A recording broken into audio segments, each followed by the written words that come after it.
Sot Kosova përballet me një krizë shumë thjesht sigurisë, kombëtare, publike, njerëzore. Vetëm në operacionin e fundit të Prokurisë Speciale të Kosovës, i koduar Qielli i Thyer, është arrestuar një prej organizatorëve kryesor të një rrjeti të trafikut të drogës. Ky individ nuk është thjesht një emër i botës së krimit. Ai, si duket, është i afërt me lëvizjen vetëvendosje dhe udhëheqësinë e saj. Një figurë që ka qenë i pranishëm në fushatat e tyre, në aktivitetet e tyre politike, në strukturat e tyre lokale. Ky nuk është një rast i izoluar, ky është testi më i qartë e asaj që ne kemi paralajmëruar me kohë. Krimi organizuar ka hyrë në politikë dhe politika ka hapur dyert për të.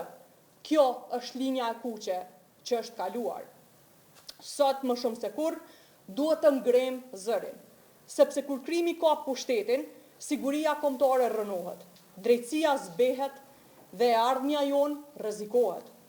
Kjo është arsyeja pse duhet të flasim qartë për pasojat, për ato që ndodhi, por edhe për ato që nuk u bën nga kjo qeveri, sepse nuk ka më luks për të heshtur. Jo kur krimi prek qeverinë, jo kur siguria e Kosovës është në rrezik. Sot Kosova përballet me një krizë shumë thjesht sigurisë kombëtare, publike dhe njerëzore. 26 seanca të dështuara për konstituimin e kuvendit nuk janë thjesht një statistikë. Janë simboli një bllokade të qëllimshme. Është pengmarrje politike, rezultat i drejt për drejt i refuzimit të ish-kryeministrit Kurti dhe qeverisë së tij për të respektuar vullnetin qytetar dhe për të garantuar një tranzicion demokratik. Kjo krizë ka pasoja të rënda. Mungesa institucioneve funksionale po lë vendin tonë të pambrojtur në një kohë kur sfidat nuk presin, as ato brenda vendit, as ato në rajon. Në këtë kontekst, dështimet e ish-qeverisë Kurti në të gjitha aspektet e sigurisë janë të pamohueshme dhe të rrezikshme. Në një, spari, qeveria Kurti ka lënë pas një trashëgimi të thellë të dëmtimit të marrëdhënieve strategjike me aleatët tonë, Shtetet e Bashkuara të Amerikës, Shtetet e Kuintit dhe Bashkimin Evropian.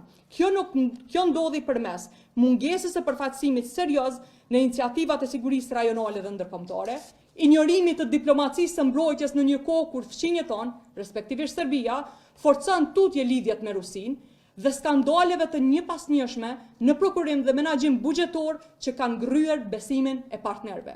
Për më tepër, planifikimi strategjik dhe ndërtimi i kapaciteteve mbrojtëse ka qenë i paqen.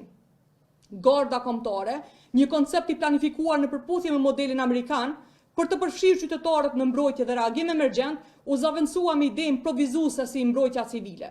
Sot ushtarët, policët, zjarrfikësit dhe personeli i sigurisë janë pa sigurim shëndetësor, pa sigurim jetësor dhe pa paga dinjitoze. A është ky një shtet që respekton mbrojtësit e vet? Shteti ynë ende nuk ka mekanizma për parandalimin e hershëm të kërcënimeve moderne, siç janë kërcënimet kibernetike, dezinformimi dhe sulmet hibride, ndërkohë që këto janë bërë pjesë e realitetit të përditshme për vendet e tjera demokratike. Së dyti, krimet me armë dhe rastet e dhunës mbeten shqetësuese për vendin tonë. Incidentet me armë dhe plaçkitjet mbeten një kërcënim real, veçanërisht në zonat urbane. Sistemet e emergjencës civile janë të vjetruara dhe pa personel të trajnuar e të trajtuar me dignitet. Në vend të forcimit të institucioneve të rendit dhe mbrojtjes civile, qeveria e kaluar është marrë me përndjekjen e kritikëve dhe instrumentalizimin politik të institucioneve të sigurisë. Por më rënda dhe e treta është goditja ndaj sigurisë njerëzore. Siguria ekonomike është kërcënuar nga veprime të papërgjegjshme si mënyra kaotike e liberalizimit të tregut të energjisë që ka rrezikuar 140.000 punë dhe rënon sektorin privat, shtyllën e vetme të mbetur të stabilitetit ton ekonomik. Siguria në punësim është dobësuar. Shumë qytetarë janë pa kontrata, pa sigurime e pa stabilitet. Siguria ushqimore është në krizë. Rritja e vazhdueshme e çmimeve, një pasojë drejt për drejt e mungesës së politikave mbështetëse për prodhimin vendor. E që nga vendosja e masave ndëshkuese nga BE-ja, Kosova ka humbur 613 milion euro në investime të pezulluara ose të vonuara. Ndikimi sipas sektorëve është ky. Në mjedis domi prej 350.7 milion euro, energji 114.4, digitalizim 57, kultur 15 milion. Humbje ekonomike përgjithshme e vlerësuar është rreth 1 miliard euro për Kosovën. Dhe sikur këto të mos mjaftonin, sot kemi parë një shembull pas rastit të djeshëm, një shembull konkret të asaj që ndodh kur institucionet neglizhohen dhe krimi forcohet. Në operacionin Qielli i Thyer u arrestua, pra po them, një person i njohur si organizatori kryesor i rrjetit të trafikut të drogës, e njëkohësisht i njohur për lidhjet e tij të afërta me lëvizjen vetëvendosje. Madje duke pasur qasje edhe në ish kryeministrin Kurti, qasje direkte në të dhe në ish ministrin e punëve të brendshme. Kjo nuk është thjesht një çështje penale. Është një alarm për të gjithë sistemin ton politik dhe institucional. Është dëshmi e asaj që ndodh kur njerëzit e gabuar hynë në vendimmarrje dhe kur strukturat të shtetit përdoren për interesa të errëta. Partia Demokratike e Kosovës i bën thirrje të gjitha institucioneve të drejtësisë që të veprojnë me vendosmëri dhe pa kompromis. Qytetarët tonë meritojnë siguri, drejtësi dhe shtet që nuk i nënshtrohet askujt, as interesave politike e as rrjeteve kriminale. Kosova është një pikë thyse. Mund të vazhdojmë me improvizim, propagandë, pa aftësi e lidhje të krimit me shtet, ose mund të zgjedhim siguri, zhvillim dhe dignitet. Nderuar qytetarë të Kosovës, krimi në këtë vend fatkeqësisht po lulëzon dhe krimi po përhapet në të gjitha fushat e jetës. Ju jeni dëshmitar që ne kemi reaguar në vitin 2021, kur ministri i Brendshëm paralajmëronte operacione të policisë Kosovës në luftë kundër drogës për ditën e nesërme.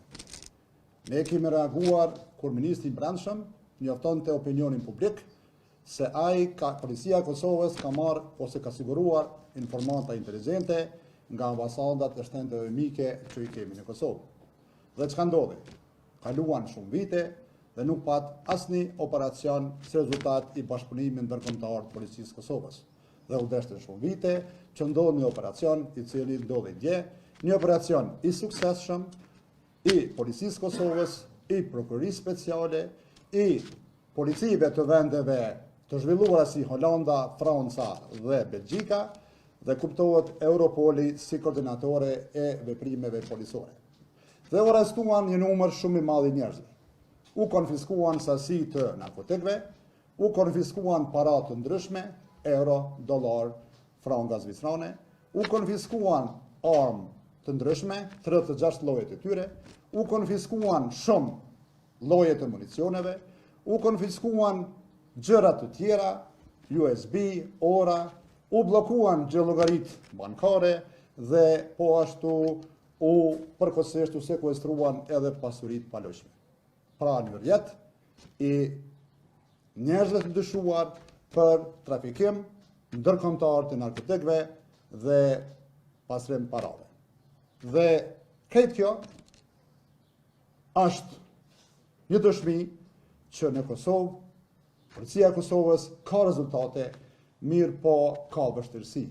Ka vështirësi për shkak se ka shumë skandale. Dhe pse më të ke skandale? Kur arrestohet ansambleisti i vetëvendosjes për narkotik në Shqipëri para 2 vitesh, tash arrestohet eksponent i lëvizjes vetëvendosje, i pikës qyteti i vjetër të degës së Prishtinës. Njeri i cili është kudo në takime, nuk është një adhurues i lëvizjes vetëvendosje i thjesht, nuk është një militant i thjesht, por njeri që merr pjesë në çdo takim të kësaj pike të lëvizjes vetëvendosje. Njeri që qëndron afër ministrit brendshëm, zotit Sfesla, dhe pastaj po ashtu qëndron afër ndaj figurave ndryshme të partisë në pushtet. Dhe kjo nuk është rastësi. Pra, zoti Shemsi Batiri është hetuar edhe në vitin 2019 për gjëra të njëjta, së bashku me birin e tij, me djalin e tij. Dhe si është e mundur që një lëvizje aq e madhe politike, lëvizja një parti politike vetëvendosje, të mos ketë informata për personin e fjalë. Dhe të ketë në çdo takim prezent aty kudo që mbahen takimet. Dhe çka themi? A është e rastësishme mos konstituimi i institucioneve? Për shkak se ne po themi që si kanë numrat për qeveri. Ne po themi që si kanë numrat për votimin e kryetares të kuvendit. Po mendoj që është një gjështje tjetër, se po të funksiononte kuvendi, deputetët e Republikës Kosovës do të diskutonin në foltorën e kuvendit për skandalet, për mafinë energjetike, për mbjetës shtazore dhe për gjitha skandalet që jemi duke përjetuar si shtet. Do të diskutonim edhe për familjarë që licencojnë kompani për shitblerjen e rrymës, do të diskutonim edhe për këtë problem. Do të thirrnim ministrat po të kishin qeveri në interpelancë, do të thirrnim nëpër komisione dhe ndoshta ky është qëllimi që mos kemi mundësinë që në Parlamentin e Kosovës, që në komisionet parlamentare mos të diskutojmë çështjet që janë jetike për këtë vend, çështjet e skandaleve, keqmenaxhimit dhe të zhytjes së kësaj qeverie në botën e krimit. Dhe nuk është e rastishme për mua që të intervistohen ministrat. Po është shumë indikative se si një ministër që pretendon të jetë i pastër, që pretendon të luftoj krimin, kur t'i konfiskohet telefoni për çështjen penale që është duke ndjekur, mos ta tregoj edhe kodin e hapjes së telefonit. Kur një njeri është i pastër, s'ka s'kam qef. Pra, kjo tregon që në këtë shtet, njerëz që janë të udhëheq, që janë të degradu çdo institucion të mundshëm, nuk bën asgjë tjetër përveç se dyshohet që janë të involvuar në krime të ndryshme, ashtu siç edhe jemi dëshmitar. Faleminderit shumë.